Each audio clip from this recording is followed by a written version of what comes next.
Hello and welcome to Subject to Change with me, Russell Hogg. I have two guests today.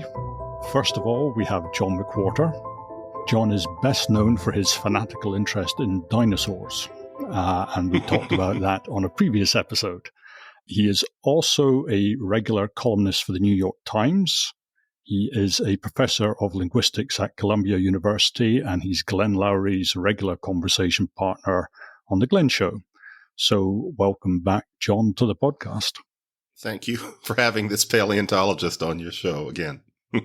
Just speaking about paleontology and dinosaurs, I did think of you the other day because I saw there was something in the news about a T-Rex which had swallowed another two T-Rexes. Is that right? I had not caught that one, and I try to keep up with my dinosaur news every day. I'll have to look. I wouldn't be surprised. That's the kind of creature that likely was not above cannibalism, but I must check that out very soon. Apparently this T-Rex was found with two baby T-Rexes in its stomach, so that's inside of it. Yeah. Okay, and obviously, since they laid eggs, this is not a matter of mammalian pregnancy. It has to have eaten it. Fascinating. Wow. Can't wait to check it out. I've always think of the age of dinosaurs. You see the drawings and it's incredibly violent, and there's volcanoes exploding and they're all tearing lumps out of each other. And now I find like that every day, right? And I think it must be much more peaceful. But no, in actual fact, they were eating each other's children quite happily. Amazing. They had to eat. That's right. Anyway, we're not doing dinosaurs, so I've sort of got us off to a bad start. Today we're going to do a movie podcast. So whenever I think of movies, I think of Scott Sumner. And Scott's film review blog has become something of an internet sensation. So welcome back, Scott, to the podcast. Oh, thank you very much. I think that's a little exaggerated praise. I should clarify that it's not really a blog about movies. It's sort of economics and politics. But every 3 months I do little capsule remarks on the films I've seen during that period. So, yeah, but sometimes your fans gather your blog pieces together and they put them in a sort of a spreadsheet so that they're easier to access. Yeah, I guess someone does do that. So I'm sort of flattered, but I don't really consider myself an expert on film, especially on film writing. I'm a very visually oriented person, so I greatly enjoy film. But I must admit, I often have trouble putting into words exactly what it is I like about films. I'm glad people like the reviews, but I'm kind of surprised. You mean the combination of the remarkable visuals that especially are possible now, and not just in the Marvel sense, but just in splendid cinematography. I mean, I don't think you would say this in 1950 for the most part, but that, and then also the fact that you have a script that is acted, and especially these days, in an often naturalistic and compelling way. And you have the two things together, and it can be hard to express what a majestic thing that is. Well, here's how I would put it. So, films have lots of characteristics: story, acting, dialogue, music, et cetera, et cetera. You can go on, special effects. But there's also something about the style of each director that I find hard to put into words. Even before all the modern special effects, if you watched a Hitchcock film from the 40s or 50s, he has a certain way of directing scenes that's distinctive. And I think that's true of other directors as well. This is the so-called auteur, approach. Mm-hmm. And I think that's what I find most interesting about film is the different directors' styles. It's often a visual style. I think that's the strongest element of film. And it's one reason I like film more than quality TV. I think quality TV is more of a sort of script-driven medium, and great film is more of a visual medium. Mm-hmm. But it is the visual element that interests me the most, but not just the spectacular special effects. I don't generally go see the Marvel films and a lot of the superhero films that come out today. But even films that are very sort of quiet and modest often have a very distinctive visual style. And a grammar. I think my brain is just wired that way. Like I'm not very good at appreciating music, but I have an easy time appreciating visual arts like painting and architecture. So that's just the way my mind works. Neat.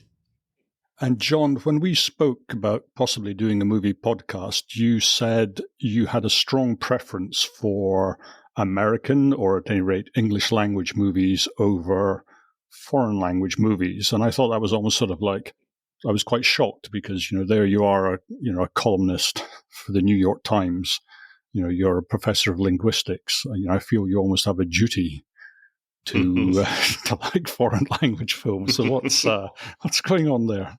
Yeah, I have a hard time with that, and it isn't what you would expect. And it's not just the old feeling that subtitles are boring, but I would say that although I'm very interested in the visual aspect of film, that I'm moved by what they look like, I'm also somebody who is very sensitive to music and language. I think I'm hardwired for that. I'm listening to what people are saying, how they're saying it, what the subtleties in the language are. And you get that in especially a relatively talky film. And I enjoy it because, especially with the nature of technology today, you can speak so naturally in film in a way that can be harder if you're on stage, even with today's miking. And so my issue is that because I've spent my life loving to try to master, usually failing, foreign languages and enjoying the comparison between the different codes, I'm oversensitized to the inadequacy of the subtitles. And it's not that they could be done any better in most cases, but if I know the other language, I can see that, actually that's not really, you can look at subtitles, and when you know both languages, you can see that the subtitles can really only do so much. They can only convey so much. And once I know that that's the case, I just figure if I'm experiencing it with subtitles, I'm missing so much of what I enjoy about human linguistic expression. And so for that reason, I don't like subtitles because I just feel like I'm not really getting what they're saying. And it could be even something like someone says, I didn't even know he was there. Well, if the subtitle says, I didn't know he was there, you missed the even. And the even is an awful lot of what made it human. And so there's that. And then another thing is because I like to collect things in the baseball card sense. I'm a completist. I get a little obsessed about it.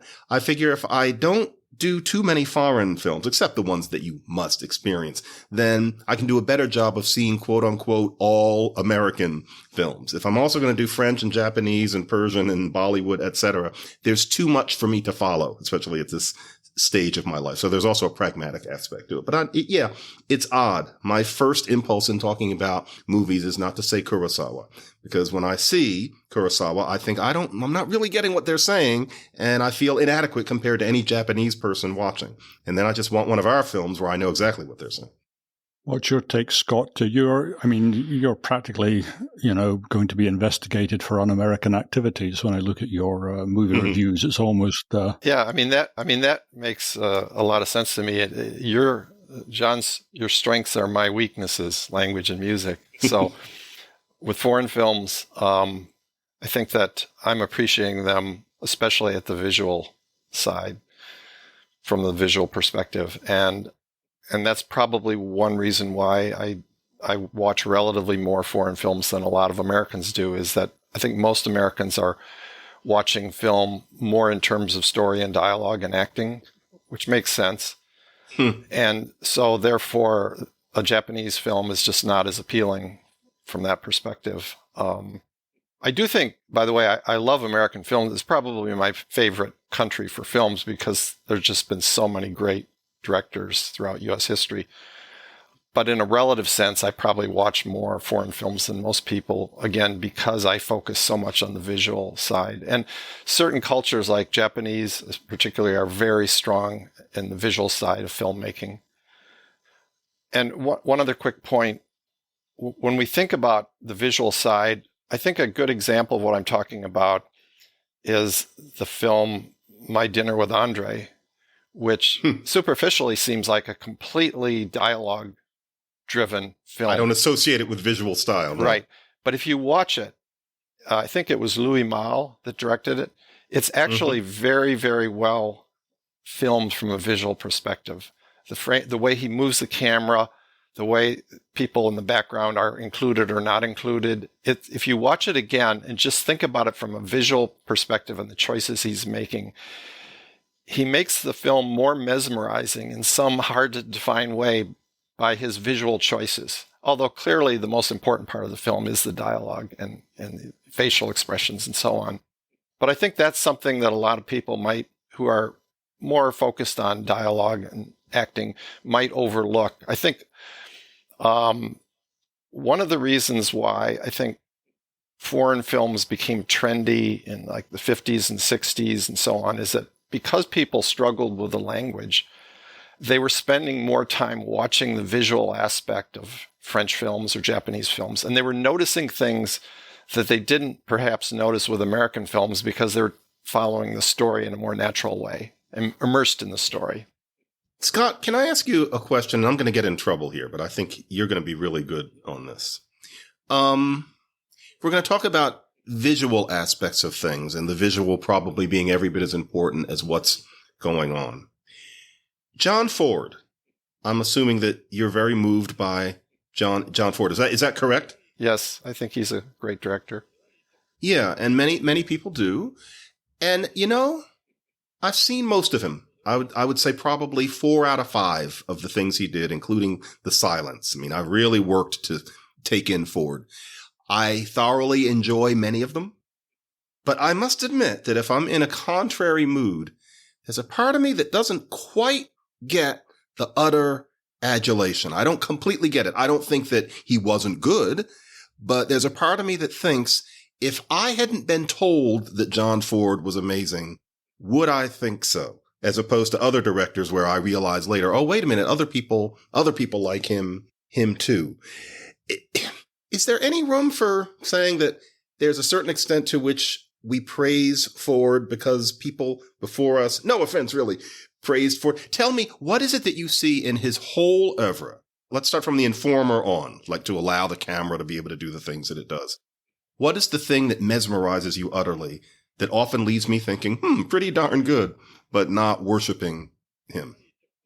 Well, I'm probably in the same position as you to some extent, is that I don't think I really fully appreciate him either. I remember an interview with Orson Welles where Welles said, Ford is just the greatest director. And although I like Ford's films a lot, he's not one of my 2 or 3 favorite, even American directors. So I think there's subtleties there that Orson Welles sees that I don't see. But I certainly, there are scenes I remember that are very memorable. I think the famous closing scene of The Searchers. I was just thinking The Searchers, right. Yeah. And there's, films. Unfortunately, I'm not real good at remembering individual scenes, but I think The Man That Shot Liberty Valance has some very powerful scenes. It does, especially near the end. Some of which involve John Wayne in roles that you don't associate with John Wayne. Very interestingly. But I think that he's sort of, you might call sort of a classical style director, not flashy, not showy. And, there's other directors where their style is extremely distinctive and you notice it immediately. Like a Wes Anderson film comes on and within 30 seconds or 10 seconds, it's a Wes Anderson film. Yeah. But even, less extreme than that, there's directors that have very powerful styles. And with Ford, it's less so. So I think that a person's taste has to be more refined to pick up the beauty of his films compared to films that I think are superficially more spectacular. Kubrick, some of the classic Hitchcock films, Orson Welles films, things like that, where the directorial style is very powerful and distinctive and impresses you right away. Yeah. And I suppose that's true in any art form, that someone who's very subtle, and sort of low key, but extremely high quality, but not showy. It's harder for people to appreciate unless they're true experts. And I don't consider myself, good enough at film appreciation to fully appreciate John Ford, although I do like his films quite a bit. I didn't really get him until we had large screens at home with exquisite restorations where you could really take in the visual splendor in a way that before that you could only do by sitting in a theater, and you're only going to go to a theater so often. It depends on what city you live in. But I needed that. And yeah, The Searchers took me 3 times before I understood how epic it was. And Stagecoach baffled me. The first time I saw it, I thought, what is so great about this? Because, I saw it on television, etc. Yeah, it's a very refined taste, definitely. Do you remember the scene I don't know if you saw The Fabelmans, Steven Spielberg's newest film? No, I haven't, and I should have. Russell, did you see that? Yeah, I did see it. There's a scene that takes place in the 1950s, I think, or 60s. Young Steven Spielberg is visiting the Hollywood studio, and someone says, you want to meet the greatest film director in the world? And this is where he's going to go into John Ford's office. And I thought it was very amusing because the character that played John Ford was David Lynch, who's my favorite recent film director. So I thought that the comment of the character that was introducing the young Spielberg could be seen 2 ways. John Ford is the greatest filmmaker, and at the time the movie ostensibly took place, or David Lynch more recently. I know that Spielberg in real life is a big fan of David Lynch films, so maybe that's why he had him play that role. Ford is widely revered among other filmmakers, and that carries a lot of weight with me. Definitely. Ford, he does Westerns, and you just don't see Westerns anymore. They were really popular. I don't know. I think they were popular in the 40s, 50s, maybe the 60s. And then, as I understand it, they pretty much have vanished. You see them occasionally. There's an Unforgiven comes along, a Tarantino. But as a genre, they've just evaporated. And I don't quite understand how some genres are popular at one time and then they disappear. Is it just audiences get tired? Is there something in the culture changes? What's going on? I think a lot of it, especially given the timing, was that when American film grew up, so to speak, and really what we're talking about is a brief flowering in the 1970s of more thematically substantial work. Maybe the idea was that the rather black and white moral certainties of a lot of the Westerns, despite the fact that someone like Ford had ambiguity shaded in, but still, the idea that America is on the march and that the Native Americans were an inconvenience, and even that America needed room and that's an incontestably wonderful thing. That is a story that maybe the new crop of filmmakers were less interested in telling. I don't think that the public had changed, because if you're not thinking about it too much, all of that is just good crackling popcorn fun to see. But I'm not surprised that Coppola wasn't terribly interested in that kind of story. And all it takes is a generation and a fashion is gone. But yeah, I think maybe part of why I don't adore Ford the way I'm supposed to is because so many of his greatest heights involved the clopping of hoofbeats and the Native American peeking out from behind. Yeah, and that's because I'm somebody who grew up in the 1970s and beyond. That's my guess on that question. What do you think, Scott? Yeah, I'm not sure. I think a couple things. One is that talented filmmakers like to move on to new areas and not mine the same ground. So if they see not just John Ford, but I think Anthony Mann and some other real classic Western directors having perfected a certain type of film, they want to do something new. In terms of audience, I think some people have remarked that Star Wars was kind of like a Western in outer space, in a sense. And so a younger generation came along, and when film technology got good enough to make sort of convincing science fiction movies, the audience of young males that maybe previously liked Westerns were even more interested in science fiction, then later superhero films, where previously maybe the technology couldn't make those in a very convincing way back in the 50s. Mm-hmm. There might be sort of less connection with the story of pioneers and the frontier than there was in generations that were less far removed from that part of our history. I mean, now we grow up in such a technological society with computer games and everything that the Western lifestyle portrayed in Westerns just seems so remote. And it was even a little bit remote in the 50s, but I think less so. Mm-hmm. You know, people were more used to outdoor activities and growing up and so on. So it's hard for me to say, but I think there could be a number of factors. But I don't think, I think that the portrayal of the Native Americans, which was often very problematic, wouldn't have been enough to kill off the genre, because a lot of the good Westerns didn't really rely on that. No. They were often battles between various groups of white men that were, you know, good and evil, that sort of thing. And you could still do that in a morally complex framework in a modern film. Mm-hmm. But it's probably also worth thinking about a bunch of other types of films that also kind of went out of favor. Instead of, like, is there a broader explanation that can be applied to why we have fewer historical epics and musicals and even the type of film noir that was made in the 30s to the 50s? That type of film noir has kind of gone out of style.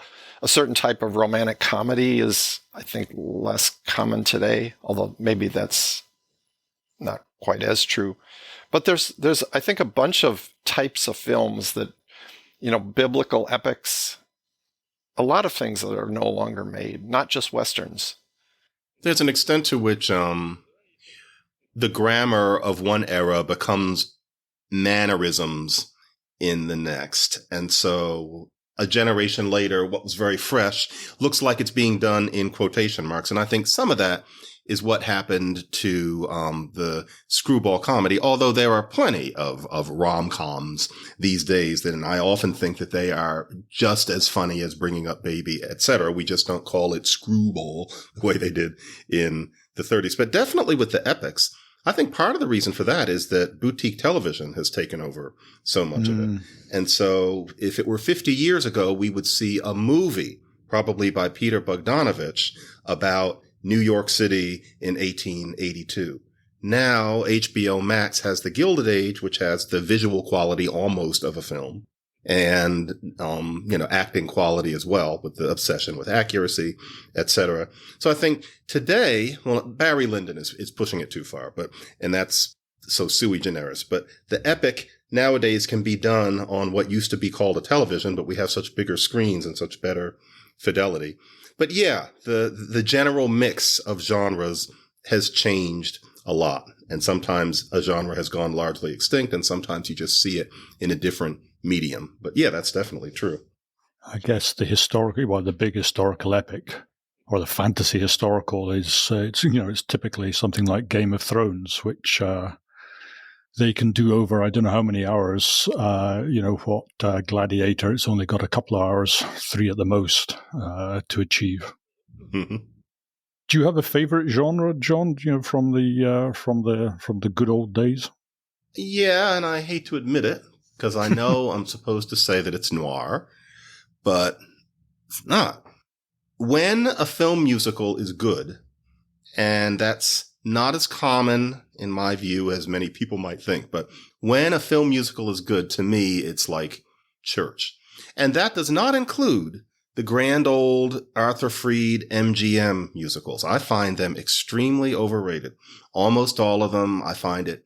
The colors are garish, and that's also true of the 20th Century Fox musicals. But with the MGM musicals, the colors are garish, and the attitude is kind of apple-cheeked, Louis B. Mayer's sense of Mickey Rooney's America. All of that, I get why people liked it then, especially when it was new, but I don't think it holds up, and I don't think that Easter Parade is that good a film. I am not all that moved by, let me pick another one. I don't think An American in Paris is that good, except for the ballet. I love The Bandwagon the most of all of them, mostly because of the excellent music and its treatment. But really, the only one of them that I think of as just a gem and show to my children is Singin' in the Rain. They got lucky with that one.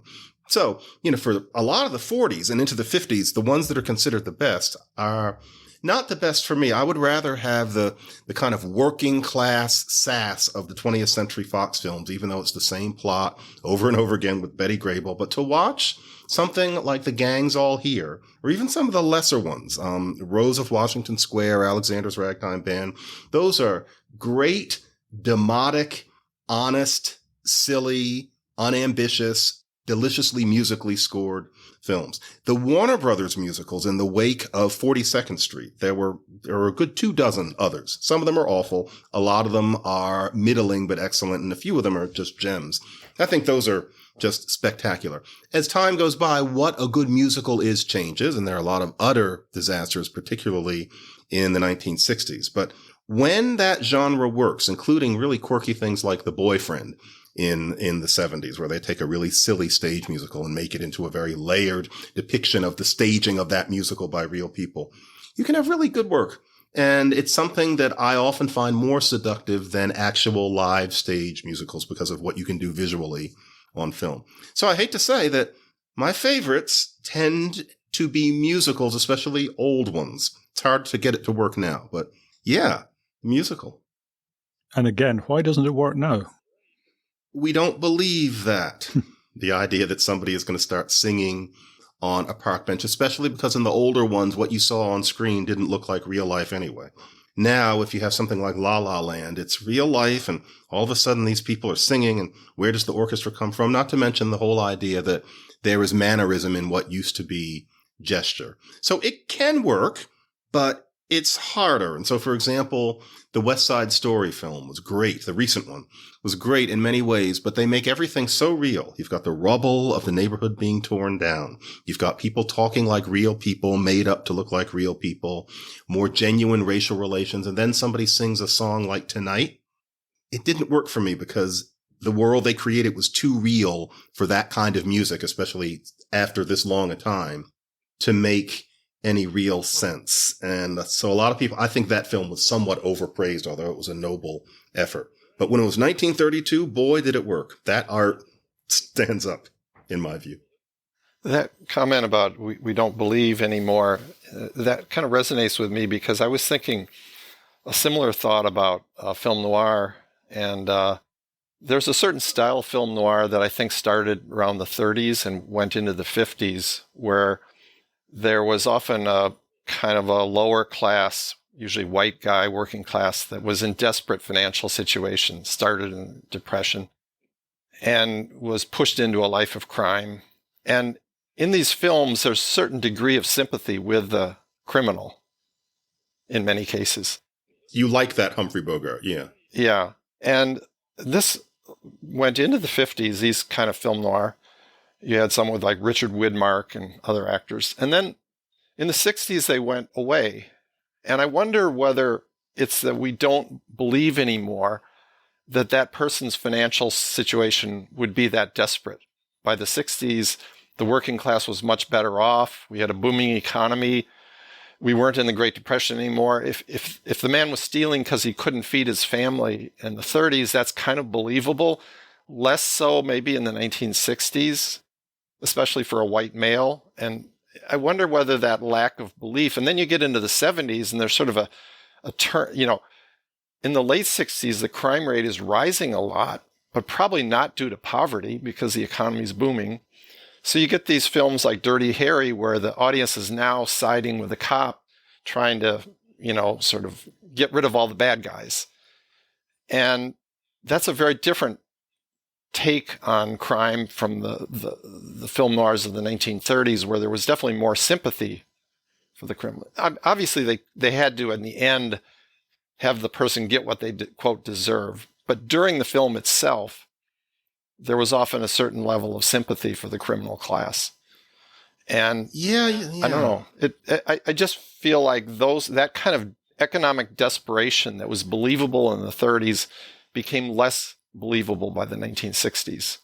Yeah, you can't have, it's almost like it doesn't work in color, but that's not the determining element. But Peter Fonda couldn't have played a dad down on his luck stealing to go home and feed Catherine Ross and the kids. That wouldn't make sense. You would just think of him as a bad, as a bad man. And it's partly because it's not the Depression. It's partly because I think at that time, you hate to put it this way, but welfare didn't really exist until the 1930s. In the early 70s, he would have left the family and they could survive. They wouldn't need anybody to buy bread for them, although they would be living at the edge of, they would be living in poverty, but they could eat. And so it's a very different situation. Also, food was cheaper comparatively by the early 70s than it was by the 30s. Yeah, you're right. That kind of Alan Ladd, you don't have him. No, that doesn't work in the modern era. And so that makes it harder to be noir. That's true. What about film? I don't know if you've either of you have seen it. Nicolas Cage in Red Rock West. Oh, I saw that. Mm-hmm. Yeah, is that a noir? I thought it was terrific. It's a noir in quotation marks. Though. It's they're trying to make a point, but it was spectacular. Yeah. Yeah. John Dahl, I think, directed that. He did several very good ones. There was one called The Last Seduction, which was also a noir, and it was Linda Ferrantino or something. I can't remember the actress's name, but she was very good. Oh, that's her, yeah. Mm-hmm. So I don't know what happened to him as a director. He made 2 or 3 very good films, kind of high-quality B films, you might say, and then I didn't hear much about him after that. And then the other noir film, at least the other film I think of as noir, is Chinatown. I mean, that to me is the perfect noir film. But it's the detective who's sympathetic, not any of the villains. That's, I'm sure it's been said, that was the last noir outside of quotation marks. And also extremely artistically sophisticated beyond what they could afford in a lot of the earlier noirs. But yeah, it gets away with it. But that was a very long time ago now. Yeah, a lot of good directors like to do one to see what they can do in that genre. The Coen brothers' first film was Blood Simple, right? That was probably already with quotation marks. Yeah, that's them doing it, right? Rather than it being it, and they are my favorites. Just everything that they touch for me, they're wonderful. Maybe 1 or 2 is gold. But Kubrick's first good film was The Killing, which is very similar to Asphalt Jungle, I think.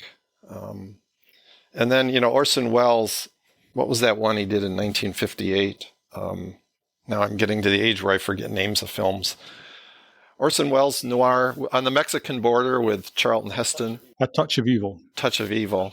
Oh, good Lord. Real classic noir. But that was sort of like near the end of the era, but he was trying to put his mark on that particular style. He's my second favorite.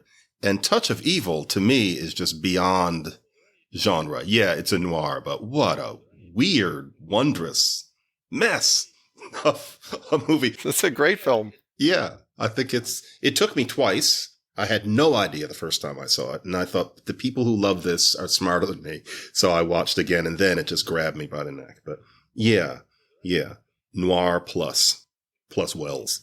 It was made only a year or 2 before Psycho, and I wonder if it influenced Hitchcock at all, because some of the scenes, like in the motel room, sleazy motel, and it reminded me quite a bit of Psycho.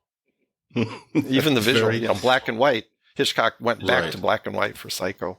I mean, that's not a noir, but there's just certain style of filmmaking that I thought was quite similar between those two.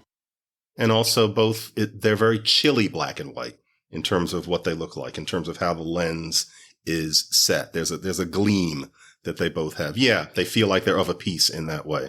Definitely. Janet Leigh. Yeah, very much.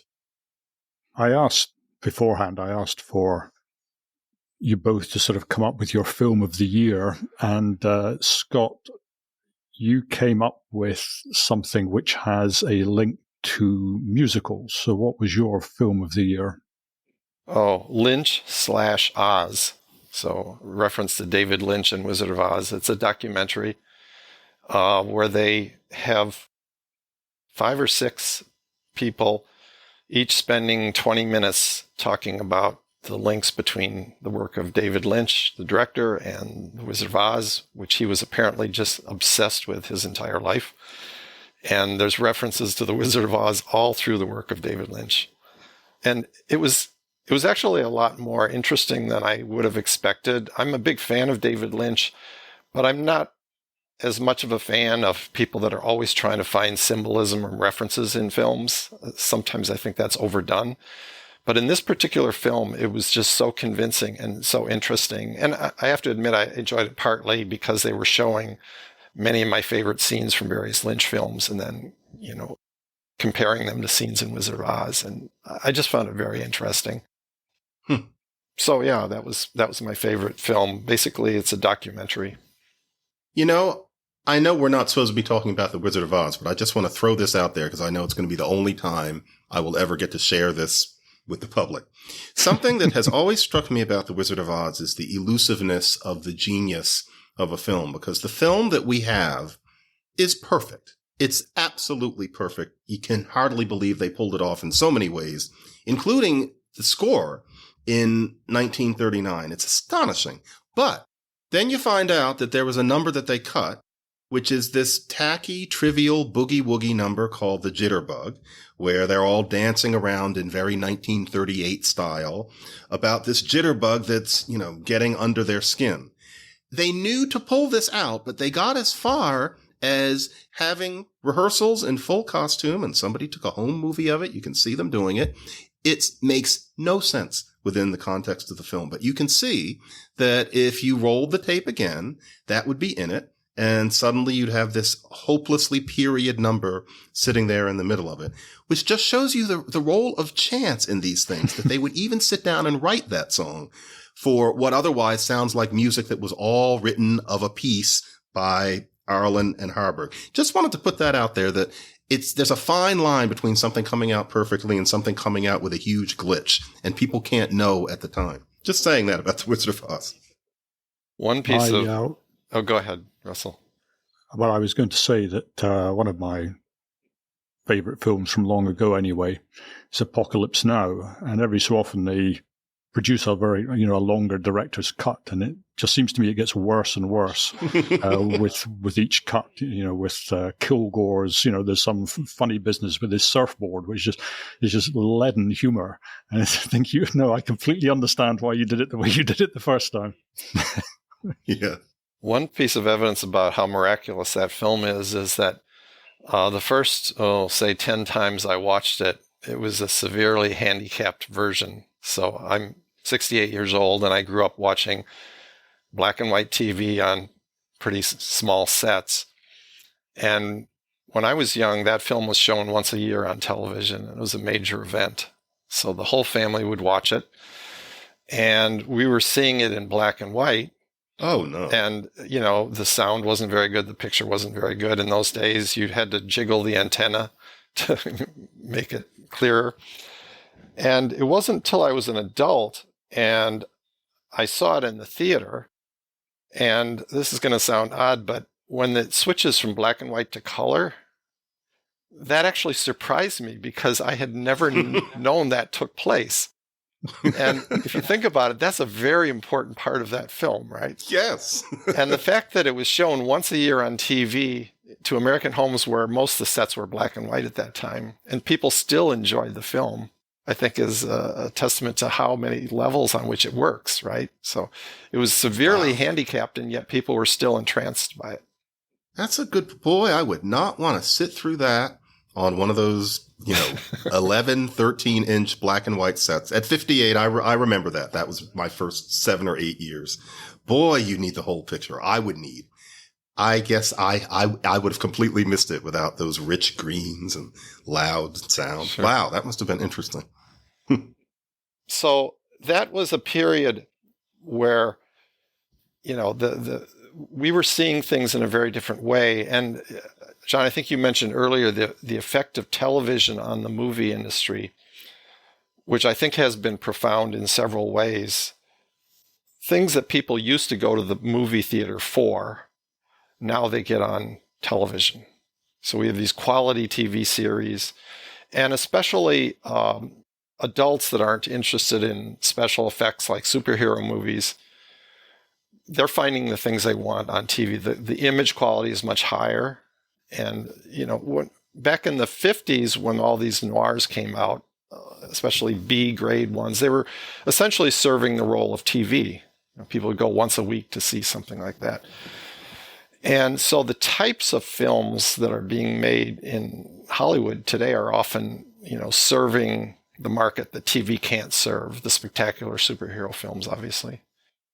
Yeah, I can tell you that in that era, going to the theater was just dramatically different. Still to this day, the most vivid memories I have of films are from when I was very young, seeing films that maybe aren't that impressive, but were just mind-boggling to me because I'd never seen anything like that, like 20,000 Leagues Under the Sea.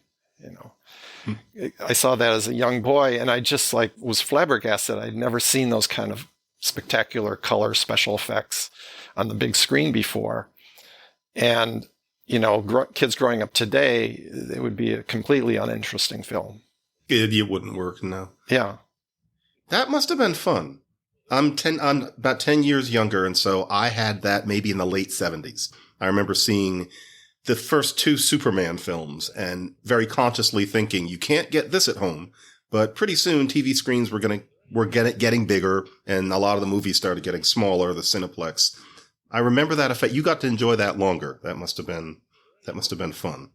Yeah, that's an interesting way to put it. I thought of it as a disadvantage, but the contrast of seeing something spectacular is more impressive. I think that if I had grown up in recent decades and saw a film like 2001, it wouldn't have had the mind-boggling impression that it made in 1968, where literally there'd never been those kind of images on the screen ever before. Yeah. So you were seeing something radically new. And my 8 and 11-year-old will never understand why that is an important work. Yeah, right. It would be impossible. Right. Just coming back to The Wizard of Oz, I think we can talk about it. I don't think there's any rule that says we can't. Well, not so much The Wizard of Oz, but Judy Garland, she seems to have had an absolutely miserable time of it. She was there at the same time as, I think she was in the same studio alongside Ava Gardner, Lana Turner, and apparently she was very self-conscious about the fact that she was the very plain girl out of all of these. And I just found that, well, her whole life is a bit sad, as I understand it. The great thing about her is that she had a low voice, given what you would expect of her physiognomy. And the recording technology had just come in such that it could be recorded well. And she could therefore sing in a way that would not hold up now. If she had been a soprano sounding like Billy Burke as Glinda, we wouldn't like listening to her any more than we like listening to Adriana Casalati's Snow White in the film. The voice is just too high for us now. But she speaks to us, Judy Garland, because she sings the way we talk.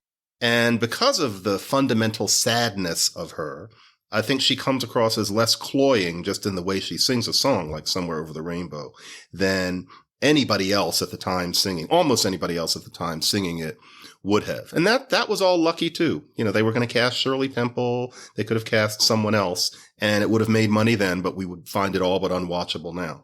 But yeah, there was something about her. I'm not usually into singers. Because I'm a musician of sorts, I'm into scores and scoring. But she is somebody who I want to listen to because she is her. And that begins essentially with The Wizard of Oz. She's a very interesting figure. I think my film of the year, coming back to that, was Blackberry. And I just loved it as a movie. I don't know if you've seen it, John, probably not. Unfortunately, it doesn't no. seem to have made many waves on either side of the Atlantic, which I find very sad. But I'm sure you remember. Well, maybe you don't. Maybe you're a bit too young for the Blackberry. Did you have a Blackberry back in the day? I remember them.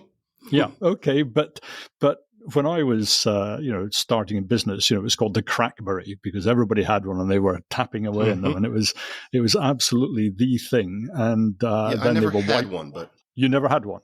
Yeah, but many people I knew did. Yeah, it was around. And then they just got wiped out completely by Apple. And this movie, it sort of plays as a documentary, but it's a drama, and I don't know how accurate it is to the truth. But it's about these two tech nerds, and they're getting nowhere with their company, but somehow they hook up with this investment banker who's been kicked out of his job, and he joins them as the CEO, and he's completely amoral shark. And he takes them on, to the heights, until they become this massive corporation, the star of the Canadian Stock Exchange. And then, of course, Apple comes along, and it's all over. I would just recommend it to just about it. I'd be happy to recommend that to anyone. Did you see it, Scott? Yeah, I saw it last night. I enjoyed it. I probably wouldn't rate it as high as you did, but I think I would rate it above some other business-oriented films I've seen recently. I didn't know they had business-oriented. Well, there was one called Air about the sneakers that Michael Jordan endorsed. Did you see that film? I did not, but it got very, very good reviews. Right. Well, I think BlackBerry was a little bit better, and also The Social Network. Did you see that one about Zuckerberg? The Social Network was terrific. I thought, that was terrific, I thought. So it's in that genre, and it was an entertaining film. It didn't strike me as being true to life, so I enjoyed it most as a comedy. It's sort of a dramedy, half drama, half comedy, but I think the comedy, when you're not really convinced that this is the real story, the comedy tends to work better than the drama. At least that's what I find. Maybe I'm too close to the business and economics because I'm an economist, so I'm a little critical of how they simplify that whole picture. But it's an entertaining film, very, very good film. Okay, well, I feel slightly deflated now because that was. I thought you had the Asteroid City as your number one. I love Wes Anderson. And actually, funnily enough, the first time I saw that film, for some reason, it didn't connect with me. But I went back with a friend because I'd promised to go with him. And I just loved it. And I've seen it since another couple of times.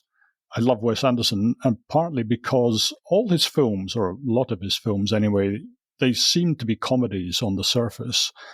And then, you watch them again and you realize, like in the Grand Budapest Hotel, everybody's dead. They all died young. And there's just one sort of bleak character sitting telling the story, tears running down his face. And you realize that, is it a comedy? Is it a tragedy? I don't know what. That is Anderson. Yeah, that's true. I have a list. An actual list of things to watch. And one of the things on it is do all of Anderson, because I've just decided I want to make sure to see every single one of them. Do you have a favorite so far? I would say that one, actually. That I was deeply, deeply touched by what he did with that. And it made me think I've enjoyed every single thing I've seen by this person. And it's time to treat him like Hitchcock. And Spike Lee also, that's my third favorite director. Everything he touches is gold, even when it's bad. But, yeah, definitely.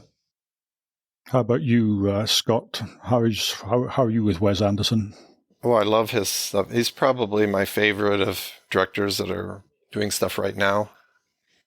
Some of his early films, before his style was so visually distinctive, like The Royal Tenenbaums and Rushmore, some of those I really like a lot. Of course, The Grand Budapest Hotel is a classic.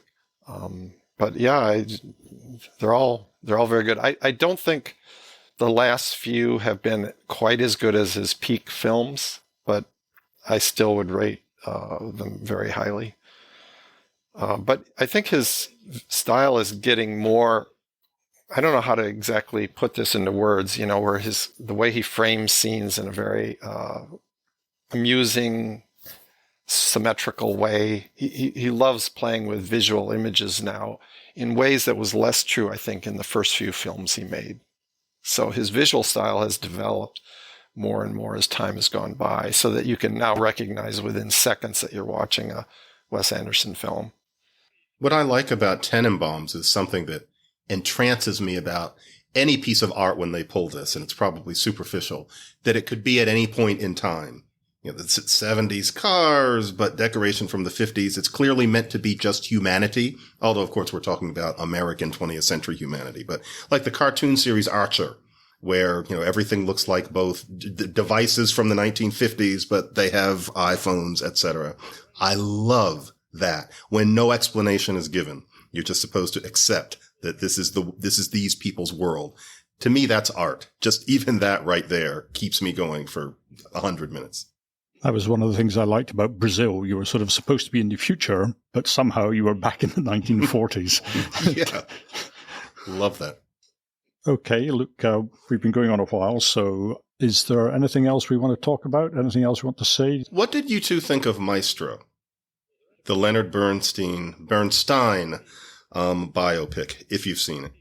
I have not seen it because it's just out. This is the problem. You get films in America. I think you get them about a month ahead of us, or several weeks ahead, and so it's just out here this last few days. How about you, Scott? Have you seen it yet?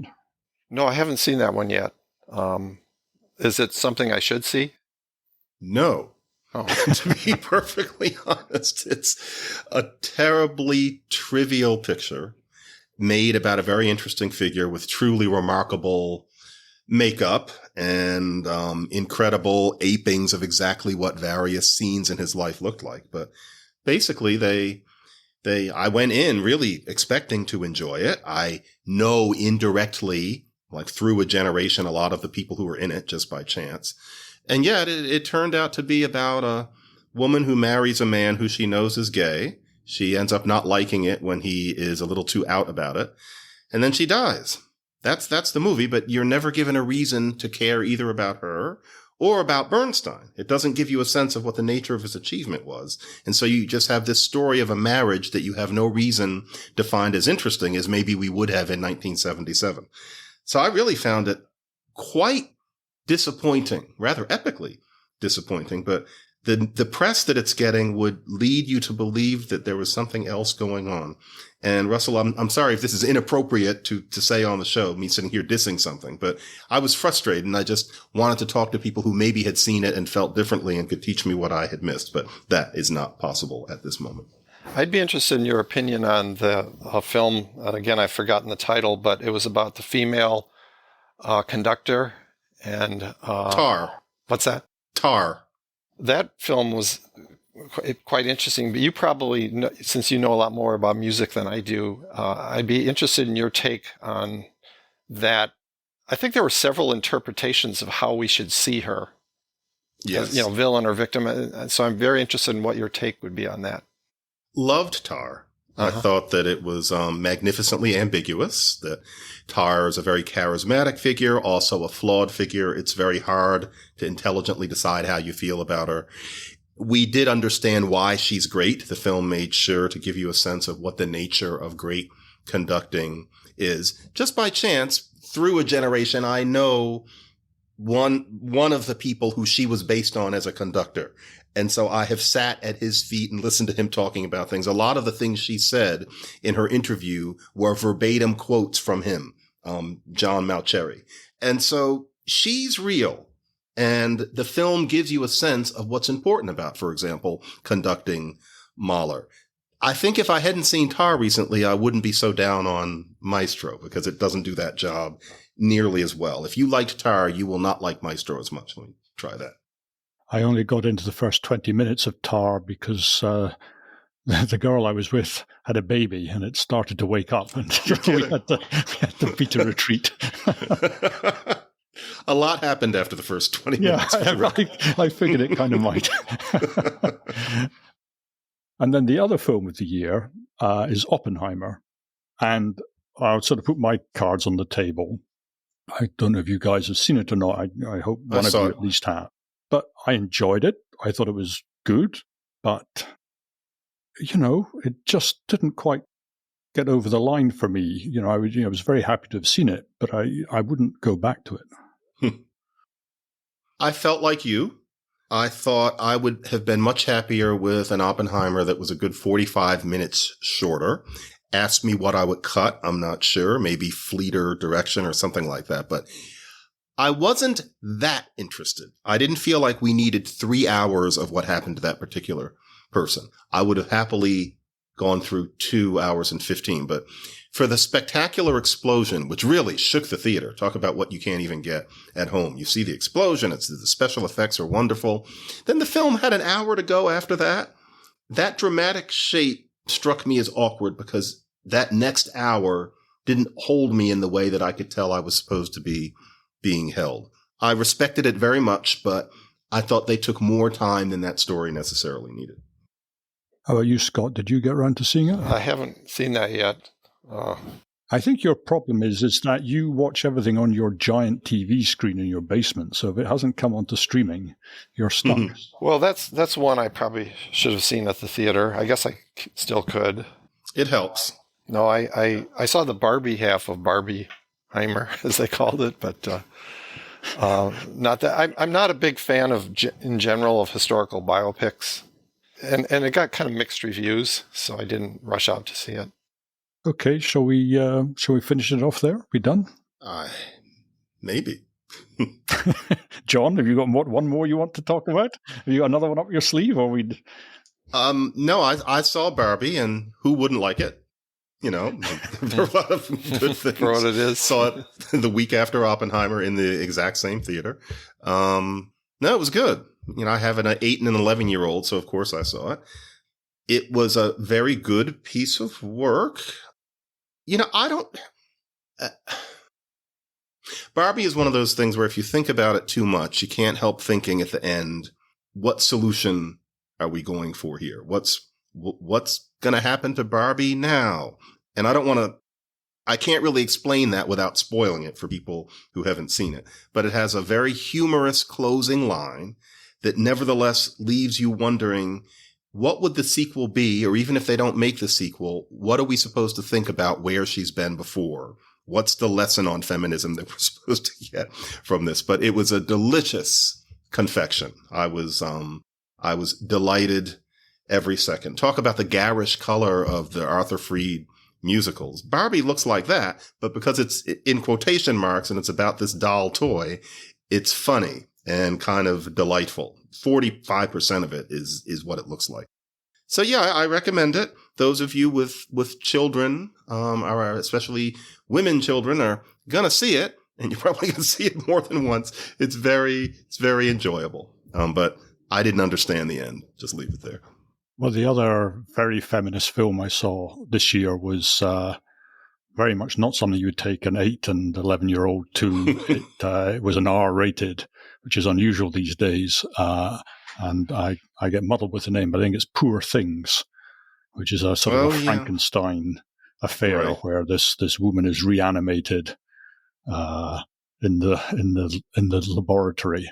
And, actually probably that's my film of the year, truthfully. But I gather it wasn't a summer pick-me-up, though.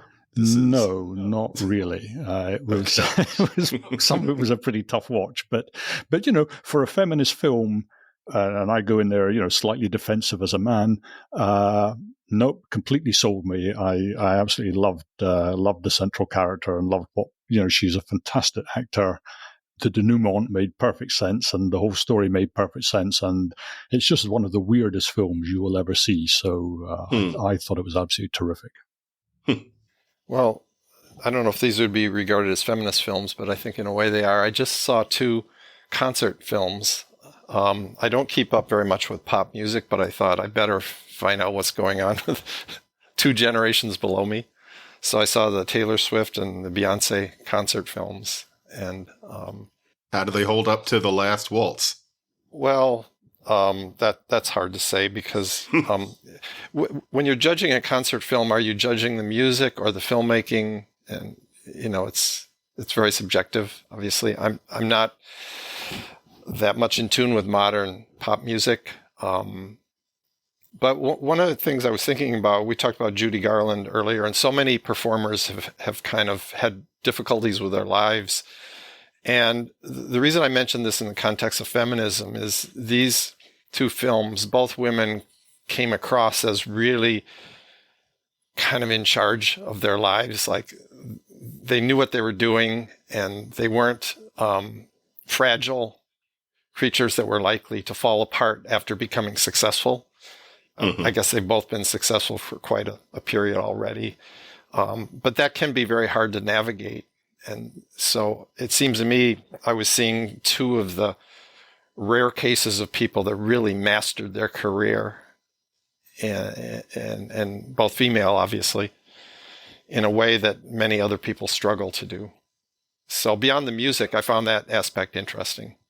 Beyonce in a stable marriage, and for some reason Taylor Swift never seems to have any real problems. Yeah, that's true. Yeah, they're interesting figures in that way. I promise to see one of those films.